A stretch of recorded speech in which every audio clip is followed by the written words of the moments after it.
It all started with a very simple idea. Tell the stories of how successful middle market CEOs made it to the corner office. I'm Brant Handley, founder and managing director of Resource Options International, or ROI. We're the USA's premier executive search firm focused exclusively on empowering middle market companies to attract, hire, and retain A players while transforming top executives' careers and lives. ROI's Into the Corner office is dedicated to discovering how middle market CEOs advance their career, and we're making these remarkable and sometimes quite unbelievable stories available to you for the very first time. Listen and learn about the challenges they've overcome, the interesting people they've met along the way, and the lessons learned that steered these executives' unique journey into a middle market corner office of their own. I know you enjoy these CEO stories as much as I've enjoyed recording them, so thank you for listening today. And if you like what you've heard, rate us on iTunes or wherever you get your podcasts. I'm looking forward to you joining me on the next great middle market CEO adventure into the corner office.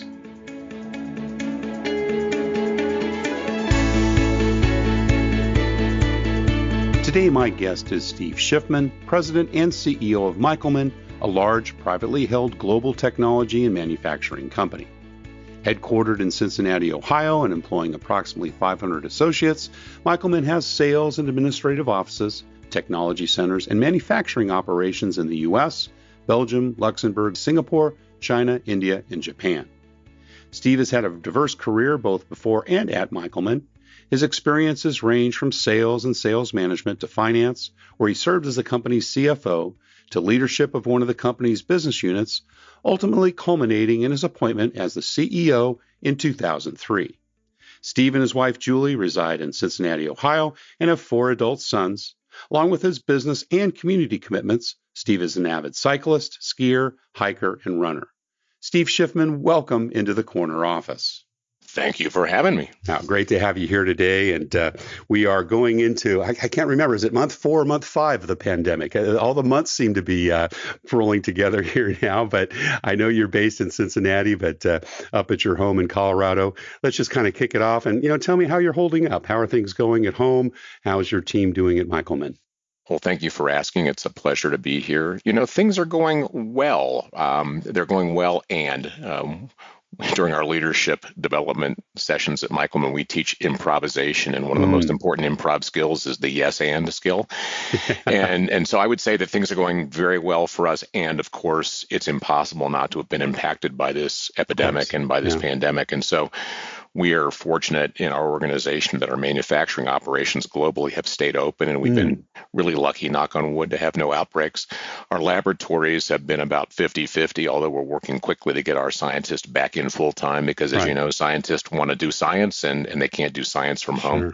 Right. And then our professional staff, our white collar staff, is by and large working remotely today because fortunately we can. We've invested well in information technology, and people are able to continue to do their jobs. On a personal level, fine. I'm very lucky. We're lucky to live in a beautiful home, and I enjoy being quarantined with my wife. And we've had a chance, really, as a sort of a silver lining, to have more time than we normally get with our adult children and our first grandchild this summer. Wow. And so, congratulations. It's very difficult and it's tough for everybody. And as I said, everybody's been impacted. But I would say that we're holding in and just doing our very best to manage through this set of weird times. Yeah, it's incredible. Well, we'll talk a little bit about Michaelman later, but are you considered an essential industry?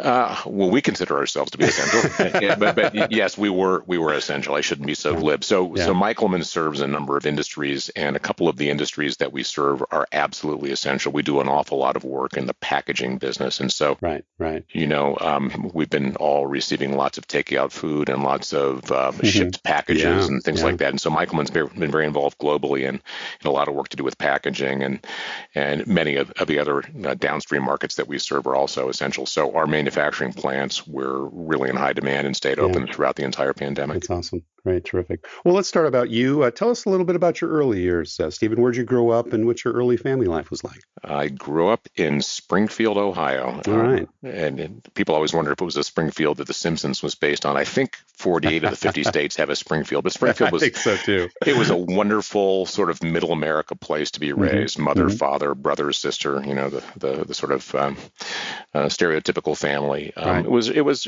great times. It was Just two of you? You have just one sibling? Or I have a were you brother large and family? a sister. So Got it. yeah, there were three of us.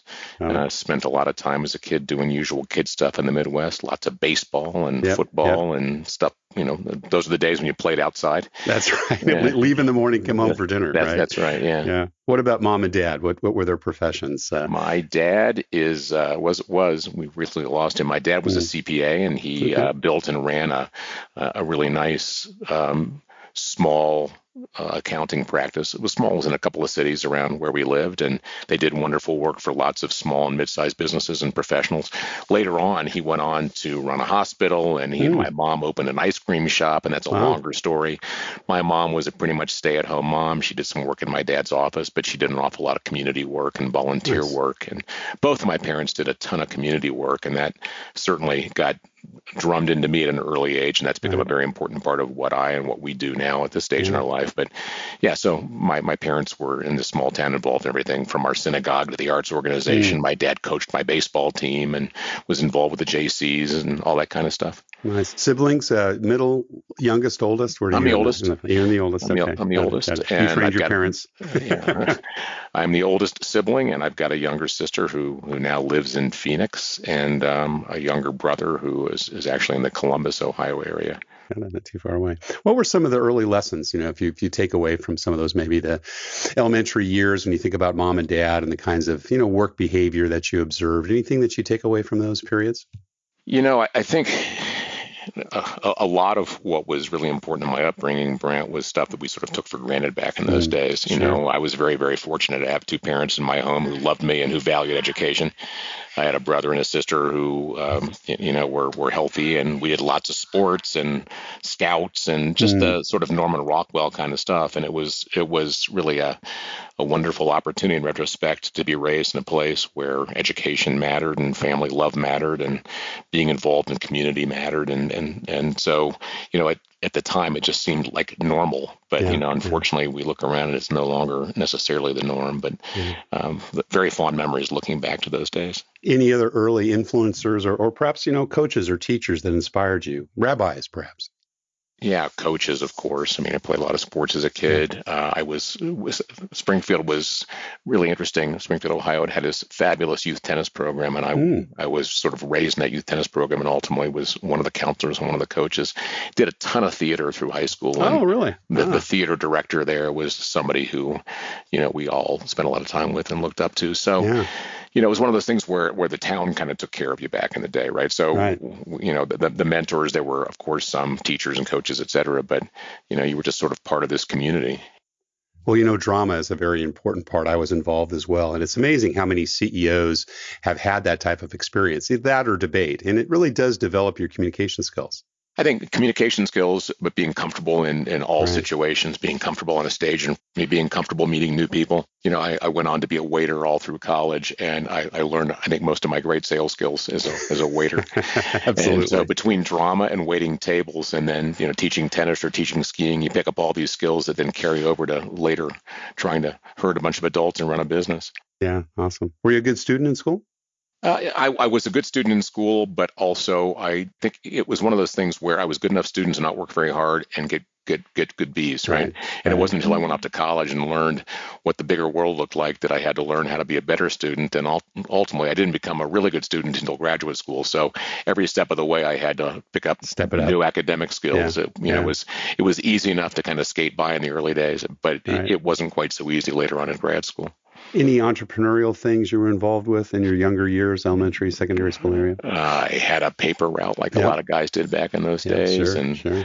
that was, I think, the bulk of my entrepreneurship. And then those are the days when you had to go door to door and collect the money for the subscription, right? You say that, but that was a big deal, right? Oh, yeah, if you didn't collect the cash, you didn't get paid. That's right. That's right. So you had to learn to you go got out your papers paid out of that, right? And to go shake down Mrs. Green around the corner who wasn't paying her for her paper. I love it. And what were some of the earliest jobs you had? You mentioned obviously waiting tables and other things. Were there things that you did during high school? Were you meant to kind of set aside funds that would help fund your college years? I was very, very, very, very lucky that my parents paid for college. But if I wanted to have money to do things like party and travel and stuff like that, that was on me. And so when I was in high school before college, I mentioned my dad was a CPA and he had a beer distribution company as one of his clients. And I got a job in the warehouse and on a beer delivery truck. And one of the most important lessons for me was I didn't want to do that for a living. But that's right. Those are good lessons to have early Great on. lessons. But, you also learned the value of really hard work. And these were guys who were doing this for a living. This was going to be their life.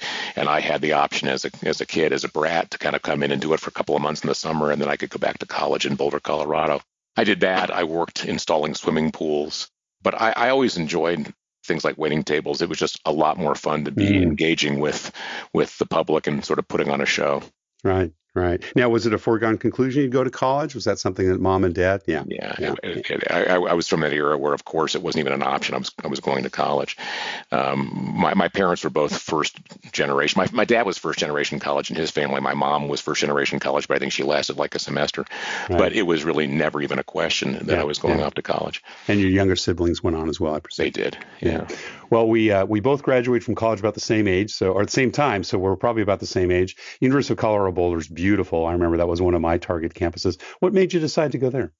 I'd like to say that it was a long, drawn-out process. I have 4 adult kids, and the process we went through to help to select colleges and apply to colleges was like a major branding effort. That's right. Back in the day when I was doing it, I thought I was going to Northwestern University because I love drama.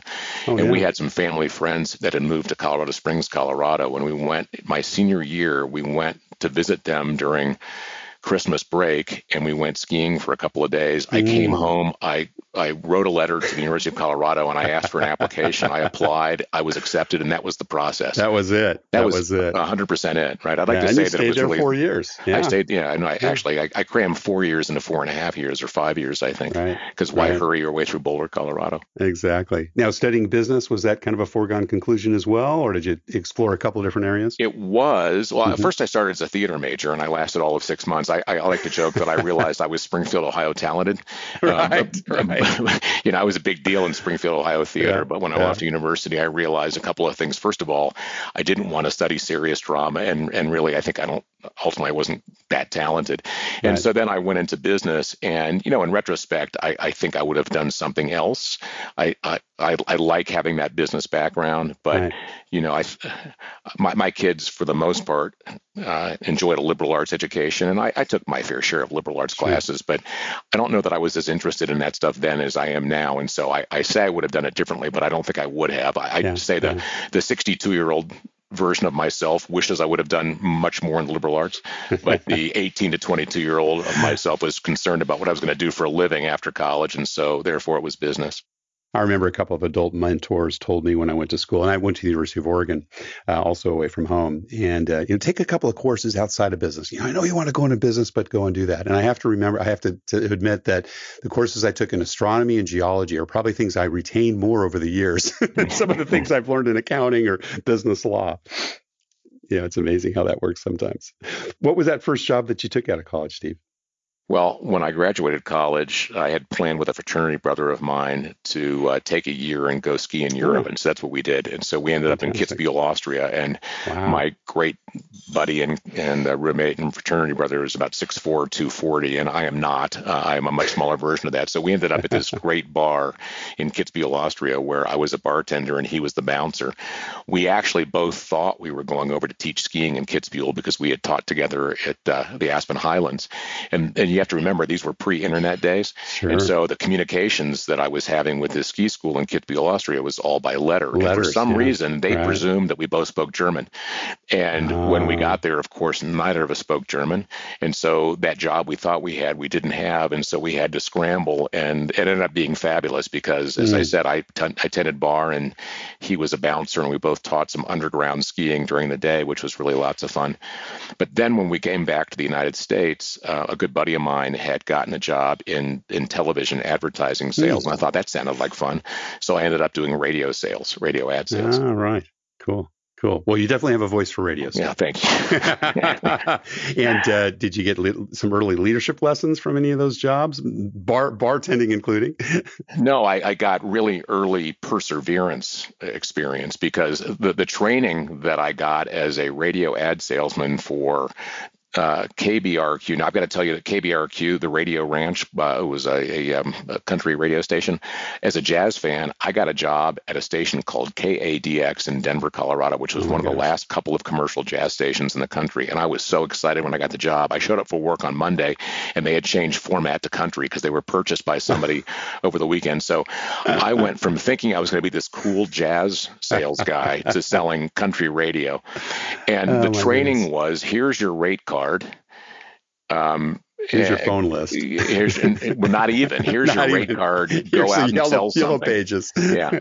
And so it was the classic, that you've heard the joke 100 times. I made 50 calls the first day. And if two people hadn't asked me what I was selling, I would have made 55 calls. Right? Yeah, exactly. So it was a lot of cold calling and knocking on doors. And so I learned a ton about perseverance, but I also learned a lot about how not on board new associates. Right.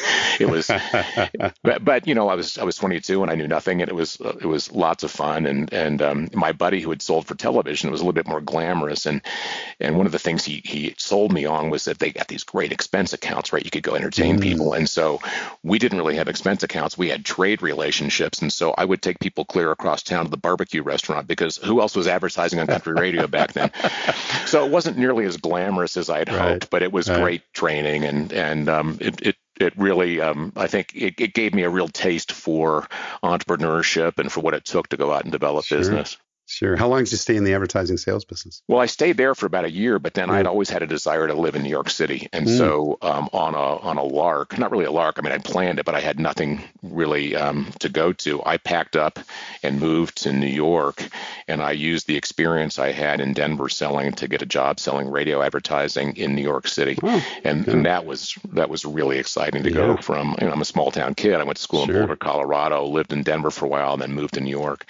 And I was selling radio advertising for a couple of years with one of the largest stations in the city, and then ended up with a company that represented stations all over the country. And it was really good fun. But again, I realized that wasn't what I wanted to do for a living. And so I did that, I think, all together for 3 or 4 years, radio advertising. Do you remember the first time you started managing people? The first time I started managing people was when my wife and I moved back to Cincinnati, Ohio. She was pregnant with our first child.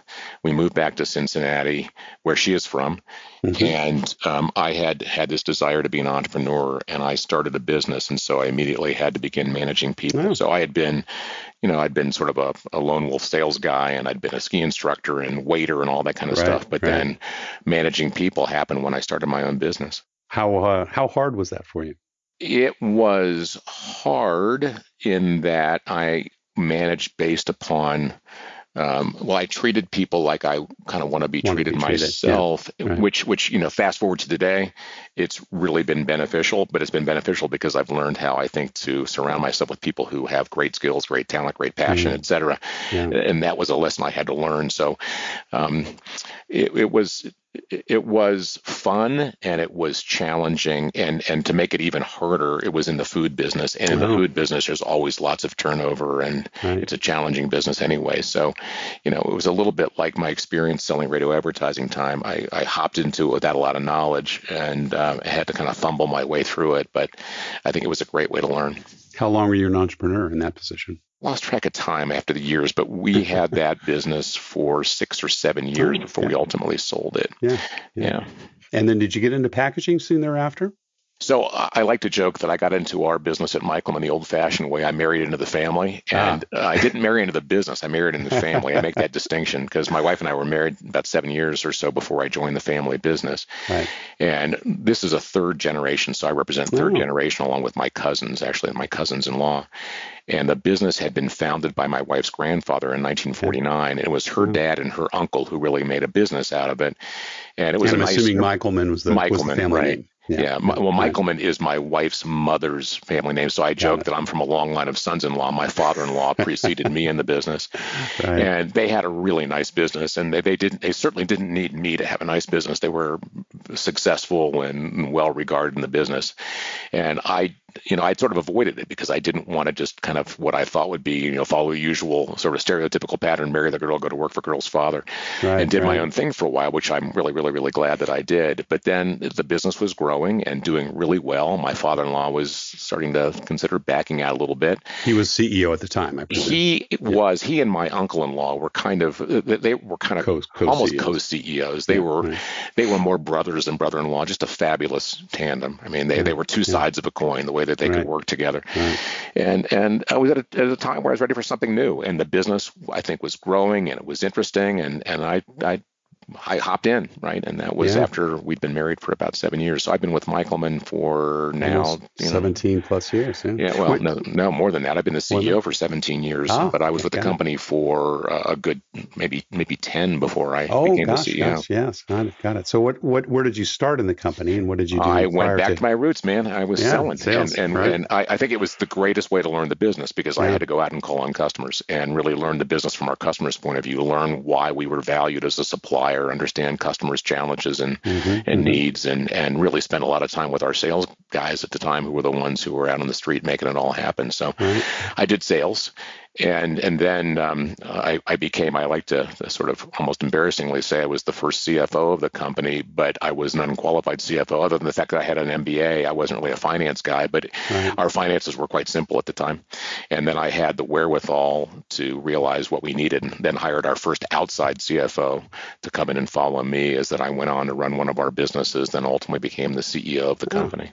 Was it hard coming into, kind of as you said, married into the business, starting in that level? And, some folks that maybe been around a little bit longer gave you a hard time as you were coming up? Well, it was an interesting challenge. I think I have an ability to get along with people, and I can make friends pretty easily. And I realized that I occupied a really interesting place in the business. I was of the family, but not really, because I was a son-in-law, and I was of the people, but not really because I had a foot within the family. And I had an ability, I think, to straddle both worlds and really become almost an interpreter for either side. So I know that many of the people who were not our family might have been a little wary of me first. Who's this kid coming in here? And I think it made me work twice as hard or three times as hard to prove myself and learn the business.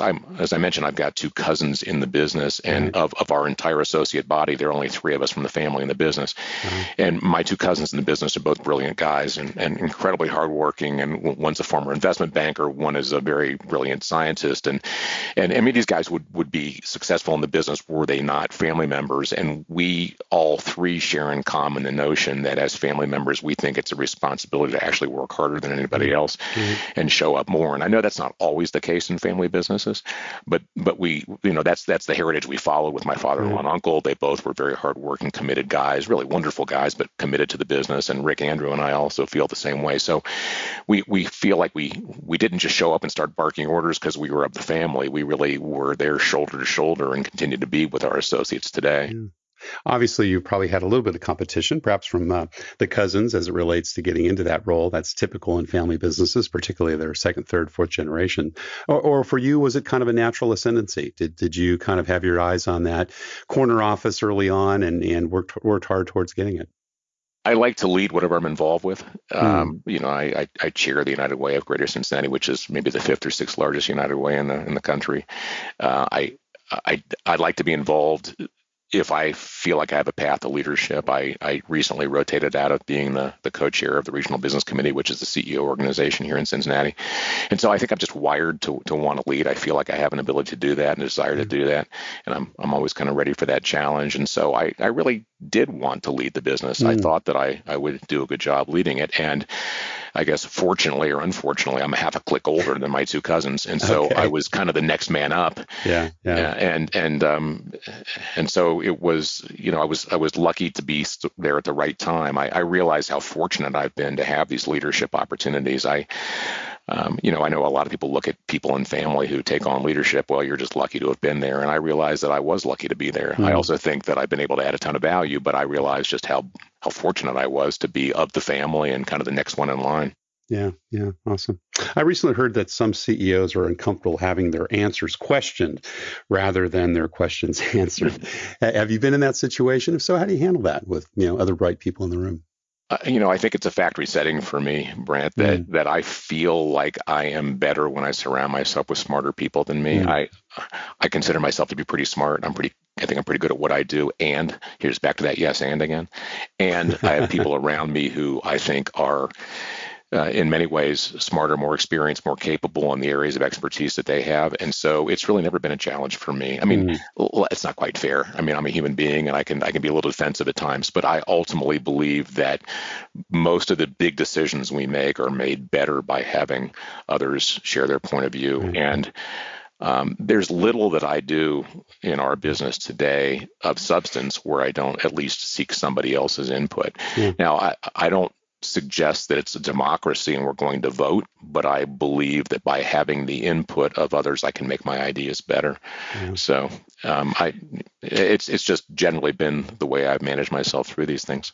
We're recording this in mid-August, and this is probably not going to release till September, October. But just yesterday, as I'm sure you know, Biden picked Kamala Harris 2 days ago. And yesterday they had their announcement. And one of the things that was so touching in what he said was that he and Barack had the conversation that he wanted to make sure that he was the last person in the room that Barack consulted on major issues before he made a decision.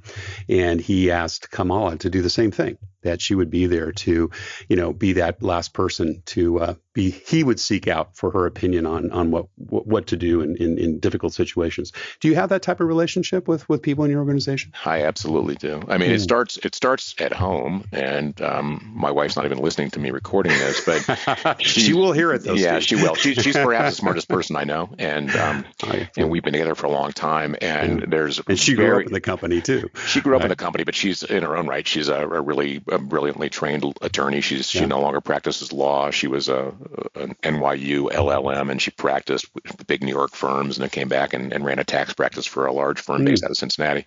But she runs nonprofits now, and she runs, I like to say, she runs Shifman Family Inc. I used to joke with my sons that I would leave the office as the CEO and I would arrive home at middle management until one of my smart aleck sons says, "Stop kidding yourself. You're not even middle management. You're entry level." Yeah, right. Take out the trash can. On most things, Julie is my last, sort of my last point of conversation.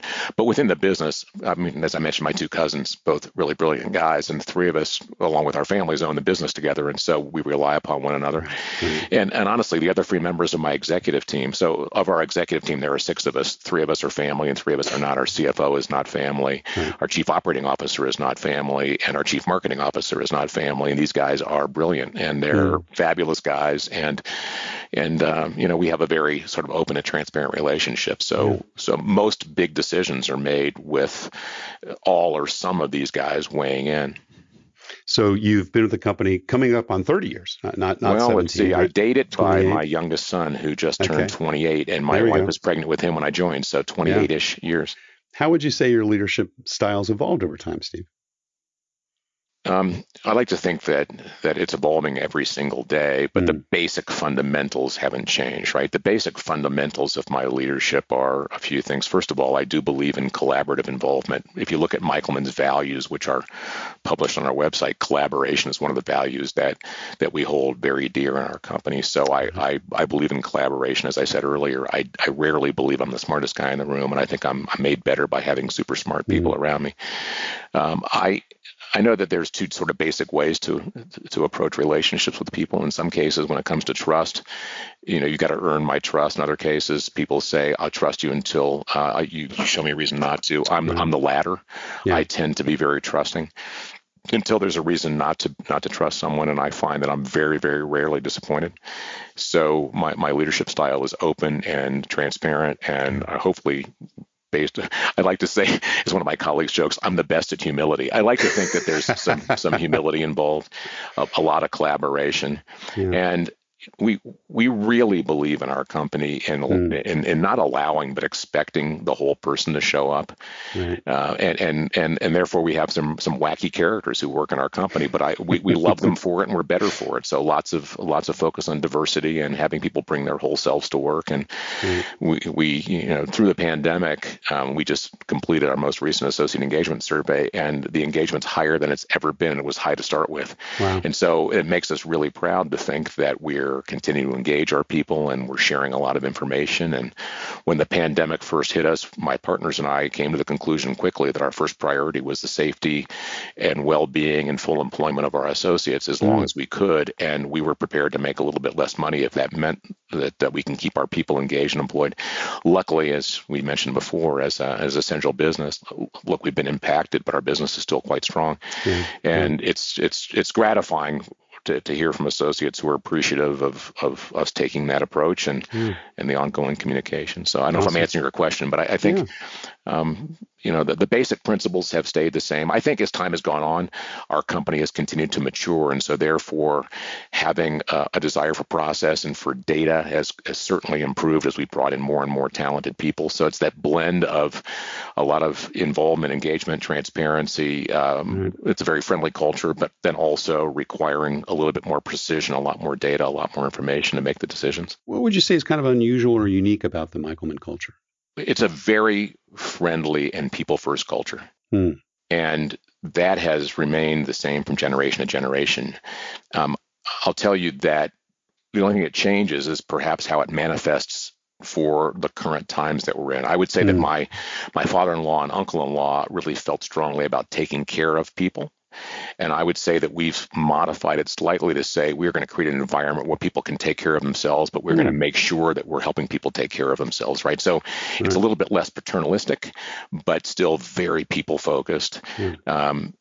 We're very much a purpose-driven business and very values-based. And I like to say that if I called any one of our associates around the world at 4 a.m. and said, please talk to me about our purpose and our values, they'd get it at least 85% right coming out of a deep sleep. Good. And so, we don't shy away from that. We use the values and our purpose to make decisions about hiring and about sometimes when we have to say goodbye to associates, we make decisions around investments and about, where we want to be in the marketplace based upon the purpose and the values. And so it's easy when you're very small and everybody can look to the right and see what the owners are doing. It's harder when you're a global business like ours, where we don't have that many people, but we're very broadly dispersed around the world. And so learning how to make sure that those values and our purpose were ever present, even in the middle of Mumbai when the owners are sitting in Cincinnati, Ohio, has been how the culture's evolved. But it makes me happy as I travel the globe, or at least how I used to travel the globe before we got shut down from traveling. And when I would show up in places like India or China or Singapore, and our associates want to talk to us about our values or about our purpose, and they share with us what they're doing to continue to promote that stuff and live by that stuff, it's very gratifying. Yeah. So. How many employees today, and how many different offices or country locations? Today, there's roughly 450 associates. Number changes here and there. And we had more at one point. We sold up a couple small pieces of our business, and we've made some other changes. Germany, we no longer have a factory in Germany. That's no longer part of our business, for example. So roughly 450. And we're in the United States. We are in Belgium. We're in Luxembourg, we are in Singapore, we're in Shanghai, we're in Mumbai. We've got a couple of people in Tokyo, and then we've got other associates spread around the world that might work out of a home office. And those are both combination manufacturing as well as sales operations? That's manufacturing, sales, and technology. We are a technology company, so we have laboratories in Cincinnati and Luxembourg and Mumbai and Shanghai and in Singapore. Yeah, awesome. What do you look for when you're making bets on the people you invest in and hire, Steve? I'll go back to what I said before about purpose and about values. And, they're sometimes hard to measure, but, Right. A lot of emphasis I know is put on people's academic credentials. And, I have 4 kids we put through college. It was all a big deal, right? It's very important. However, I can tell you that if I look around the world at a lot of our associates who are doing fabulous jobs for Michaelman, I can't tell you where they went to college. Yeah, right. And so what we've certainly learned over time is how people show up at work, right? Do they bring their whole selves? Do they align to your purpose? Do they commit to your purpose and your values? We're going through a really interesting exercise right now in the face of the pandemic, and we've got about 45 of our global associates at work on what we're calling our next normal project, and it's broken into 6 various work streams. And I only raise it to say that there's lots of things that I think are going to change in the way that we work going forward. But what won't change, I don't believe, is going to be a commitment to the purpose and the culture and the values and kind of a set of expectations, right? People want more flexibility in work, so do I, but there still are expectations about how one performs in their job, right? So learning how to kind of get that right as we move into this next phase of where we're going in light of this pandemic. Yeah, and on that point, there's obviously a lot of speculation about what work is going to look like, what the world's going to look like, and that kind of that post-COVID, or rather interim COVID. Who knows if we're going to be even out of it anytime? What specific changes do you think you see at Michaelman moving forward? Well, it's a couple things. I think, first of all, anybody who tells you they know exactly what's going to happen is probably a fool, right? So nobody can predict the future, although lots of people on television like to tell you exactly what's going to happen. I think a few things for sure that are coming out of this for us will be, first of all, more flexibility. I don't know what that's going to look like, but I think the idea that no one will work in an office is probably a little bit too much. And the idea that we'll always work in an office again, I think that's not going to happen. There are certain parts of our organization that have to show up, right? If you're working a reactor on a manufacturing floor, you've got to show up. Our scientists need a bench, right? But I think other people are finding, look, I'll speak personally. I know I do better deep work when I'm not in the office because we have a very open office environment, and because of the friendly nature of our organization, no closed doors, all that kind of stuff, people are in and out of our offices all the time, which is great for collaboration and for relationships. But if you're trying to do deep work, it makes it difficult. I know I do better deep work if I'm sitting at my home or at a cafe or something like that somewhere. But if I want to be with people, I need to be in the office. And so I think that we're going to find more of those hybrid kinds of working relationships going forward. Right. I have colleagues who are sort of our generation who used to laugh. They would think that when someone said they were working from home, it meant they were going to be in their jammies watching Ellen in front of the TV. But you know what? Now they're at home working, and they realize they're working harder and they're more productive than they've ever been. And so they've learned as well that there are different ways to do work. So I think how we do work is different. I think what's also been interesting is that we've been onboarding some associates during this. We continue to hire. And 6 months ago, the idea of onboarding somebody virtually would have been anathema. You can't do that. Exactly. Why would you do it? But you know what? We have some people who have been onboarded brilliantly during this because people are figuring out that we can't stop. We have to keep going. So how do you lead and develop people? The whole notion of management is going to change potentially, because if you were a manager before and you thought your job was to make sure your people were at their desk, well, forget about it. You can't do that today, right? So maybe we don't need you to do that any longer. How do you lead people? How do you develop talent? Those are all going to be different, I think, going forward. Now, what percentage of your workforce was remote pre-COVID, and what do you think it'll be, post-interim ongoing COVID? Our customer-facing organization has been primarily remote for the last number of years because our salespeople tend to live in the territories that they cover. So that's not changing. And then we've had these, I wouldn't call it remote, but these hybrid virtual relationships. You mentioned that we've got this global organization, and we have many work teams that are global in nature. So we have associates who have been working virtually with their colleagues really for a long time. And so since you've got people in Asia, Europe, and the United States, sometimes you may not be remote by nature, but you're sitting at your home at night because you're talking to somebody from Singapore, right? So it's been kind of a hybrid remote organization. So I can't tell you what percentage.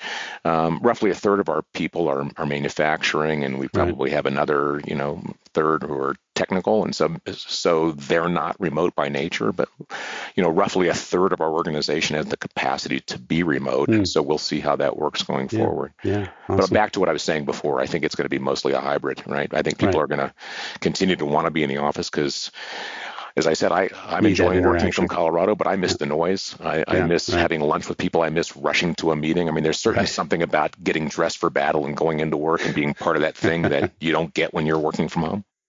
Yeah, absolutely.